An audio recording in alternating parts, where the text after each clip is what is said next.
डुंगरा वापी से 15वीं शिरडी पदयात्रा का भव्य शुभारंभ। 150 श्रद्धालु साईं बाबा के दर्शन के लिए हुए रवाना। वापी के डुंगरा क्षेत्र में रहने वाले युवाओं ने रविवार को 15वीं डुंगरा शिरडी पदयात्रा का शुभारंभ किया। इस पवित्र यात्रा की शुरुआत डुंगरा स्थित श्री पंचकेश्वर महादेव मंदिर से बाबा की आरती एवं दर्शन के बाद की गई। इस अवसर पर बड़ी संख्या में ग्रामीण जन मौजूद रहे और यात्रियों को निर्विघ्न यात्रा के लिए शुभकामनाएं और आशीर्वाद दिए। इस बार की पदयात्रा में करीब 150 युवा शामिल हुए हैं।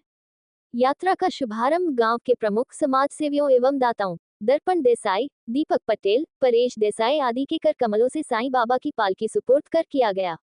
मंदिर परिसर में विशेष आरती के बाद पालकी यात्रा को प्रस्थान कराया गया। दाताओं एवं आयोजकों ने बताया कि यह पदयात्रा वापी क्षेत्र के युवाओं द्वारा श्रावण मास में प्रतिवर्ष आयोजित की जाती है और यह साईं बाबा के प्रति श्रद्धा, भक्ति और भाईचारे का प्रतीक है। दर्पण देसाई ने बताया कि हर वर्ष पदयात्रियों की संख्या में वृद्धि हो रही है और पूरा गांव इस आयोजन में सहयोग करता है। यात्रा में शामिल श्रद्धालु प्रतिदिन लगभग 50 किलोमीटर का सफर तय करते हुए कुल 6 दिन में शिरडी पहुंचेंगे। पूरे रूट पर भोजन और मेडिकल की सुविधाएं उपलब्ध कराई गई हैं ताकि किसी को असुविधा न हो। आयोजन समिति के हितेश पटेल, राहुल साबले, भाको पटेल, बिपिन पटेल और राकेश पटेल ने सभी दाताओं और सहयोगियों का आभार व्यक्त किया। प्रस्थान समारोह के दौरान डीजे की धुनों पर महिलाओं, बच्चों और पुरुषों ने नाचते गाते श्रद्धालुओं को उत्साहपूर्वक विदा किया।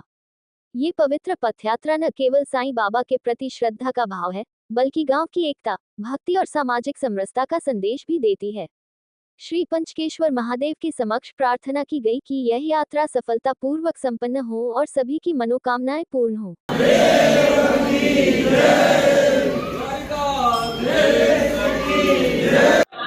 आज रोज श्रावण महीनाना पवित्र दिवसों में सतत छेल्ला 15 वर्षथी डुंगरा ग्रामजनों द्वारा पंचकेश्वर महादेव थी साईं बाबानी पदयात्रा काढवामां आवे छे। आ वर्षे आमां 150 पदयात्री छे अने सतत छेल्ला 15 वर्षथी 150 થી 250 ની વચમાં જ પદયાત્રીઓ આમાં જાય છે। ખાસ તો એટલું જ કહું અમારા ગ્રામજનો માટે કે ડુંગરા ગામમાં આ પદયાત્રા કાઢવામાં સૌથી મોટી મહેનત છે અમારા હિતેશભાઈની, રાહુલભાઈની, ભાવિનભાઈની, વિનોદભાઈની, દીપકભાઈ, અમારા પરેશભાઈ, હું બધા અમે સાથે મળીને આ કરીએ છીએ। પણ સતત આ લોકો જે સાથે 5 દિવસ રહીને સેવા આપે છે અને બધું વ્યવસ્થા કરીને લોકો જાય છે, તો ખરેખર અમારા ગ્રામજનોને સહકાર બદલ સૌને હું અભિનંદન અને આભાર વ્યક્ત કરું છું એ લોકોનો। અને ખાસ આ પંચકેશ્વર મહાદેવ અમારા સ્વયંભૂ મંદિર છે અને ડુંગરાનું એક અમારું બહુ મોટું તીર્થ કહે તો ખોટું નથી, કારણ કે વર્ષોથી કેટલા વર્ષથી અમારું મંદિર છે, પણ સતત અહીંયા લોકોમાં શ્રદ્ધા છે અને સતત પંચકેશ્વર મહાદેવમાં લોકો આવે છે।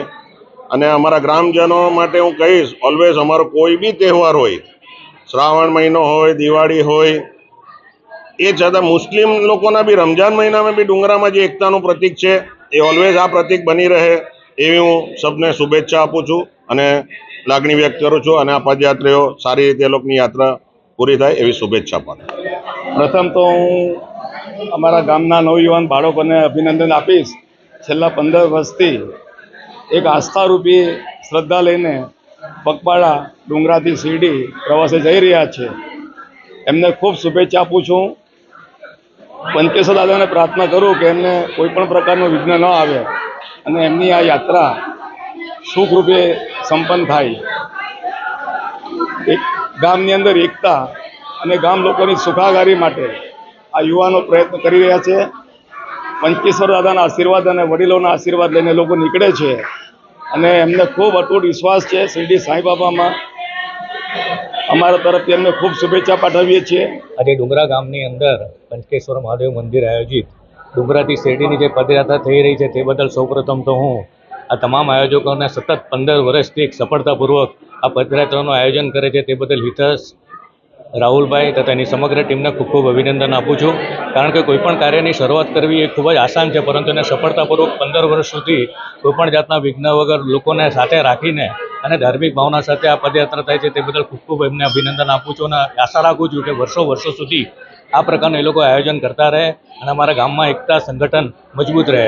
ત્યાં અમે 15મા વર્ષ પૂર્ણ કરવા જઈ રહ્યા છીએ। સાંઈ બાબાની યાત્રા 15 વર્ષ પૂર્ણ કરવા જઈ રહ્યા છીએ. આ યાત્રા ફક્ત ભક્તિની યાત્રા નથી, આ સંઘર્ષ, ભાઈચારા અને શ્રદ્ધાનું પ્રતીક છે. અને સાંઈબાબાના આશીર્વાદથી અમારી યાત્રા સફળતાપૂર્વક પૂર્ણ થાય છે. આ યાત્રામાં રસ્તે જમવાની, ભોજનની બધી વ્યવસ્થા અમારા મંડળ દ્વારા કરવામાં આવે છે. અને અમારા ગ્રામજનો દર્પણભાઈ, વિનોદભાઈ, દીપકભાઈ, પરેશભાઈ બધા તરફથી અમને ખૂબ જ સહકાર મળી રહ્યા છે અને એમના સહયોગ વિના આ શક્ય નથી. તેથી હું અમને પણ ખૂબ ધન્યવાદ માગું છું.